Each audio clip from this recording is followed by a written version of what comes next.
ನೋಡಿ, ಪ್ರತಿಪಕ್ಷ ನಾಯಕರು ಮಾತಾಡ್ತಾರೆ, ಎಲ್ಲ ಕಿವಿಗೆ ಏರ್ಫೋನ್ ಹಾಕಿ, ಕೇರ್ಗೆ ಏರ್ಫೋನ್ ಹಾಕಿ.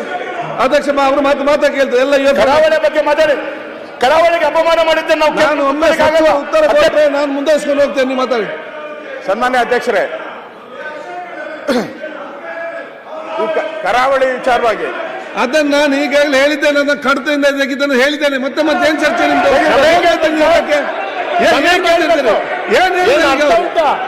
ಆಯ್ತು, ವಿಚಾರದಲ್ಲಿ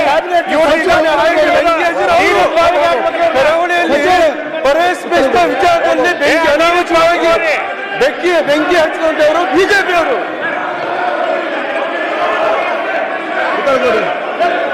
ಗೃಹ ಸಚಿವರು ಈಗಾಗಲೇ ಗೃಹ ಸಚಿವರು ಮಾನ್ಯ ವಿರೋಧ ಪಕ್ಷದ ನಾಯಕರು ಅವರು ಕೆಲವು ಸಲಹೆಗಳನ್ನು ಕೂಡ ಕೊಟ್ಟಿದ್ದಾರೆ. ಅಧ್ಯಕ್ಷ, ಇವತ್ತು ಗೃಹ ಸಚಿವರೇ ಒಂದ್ ನಿಮಿಷ ದಯಮಾಡಿ ನಿಮಿಷ ದಯಮಾಡಿ ತಾವು ಈ ಬಿಲ್ಲನ್ನು ನಾವು ತಂದಿದ್ದೇವೆ, ಇದನ್ನ ಪಾಸ್ ಮಾಡಿ ಕೊಡಬೇಕು ಅಂತೇಳಿ ನಾನು ತಮ್ಮಲ್ಲಿ ವಿನಂತಿ ಮಾಡಿಕೊಳ್ತೇನೆ. ಈಗ ವಿಧೇಯಕವನ್ನು ಖಂಡವಾಗಿ ಮತಕ್ಕೆ ಹಾಕುತ್ತೇನೆ. 2 ರಿಂದ 10 ಖಂಡಗಳು ವಿಧೇಯಕದ ಅಂಗವಾಗಿರಬೇಕೆಂದು ಸಭೆಯ ಮುಂದಿನ ವಿಷಯ. ಪ್ರಸ್ತಾವದ ಪರವಾಗಿ ಹೌದು ಎಂದು ಸೂಚಿಸಬೇಕು, ಪ್ರಸ್ತಾವದ ವಿರೋಧವಾಗಿ ಇಲ್ಲ ಎಂದು ಸೂಚಿಸಬೇಕು. ಪ್ರಸ್ತಾವ ಹೌದನ ಪರವಾಗಿದೆ ಎಂದು ಭಾವಿಸುತ್ತೇನೆ. ಪ್ರಸ್ತಾವ ಹೌದನ ಪರವಾಗಿದೆ.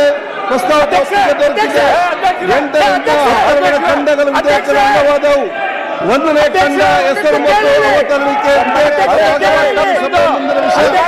ಪ್ರಸ್ತಾವ ಪರವಾಗಿ ಹೌದು ಎಂದು ಸೂಚಿಸಬೇಕು, ಪ್ರಸ್ತಾವದ ವಿರೋಧವಾಗಿ ಇಲ್ಲ ಎಂದು ಸೂಚಿಸಬೇಕು. ಪ್ರಸ್ತಾವ ಹೌದನ ಪರವಾಗಿದೆ ಎಂದು ಭಾವಿಸುತ್ತೇನೆ.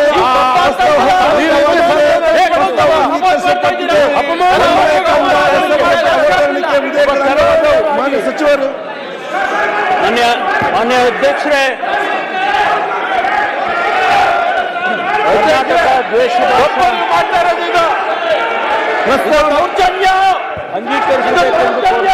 ಪ್ರಸ್ತಾವನೆ ಮಂಡಿಸಲಾಗಿದೆ.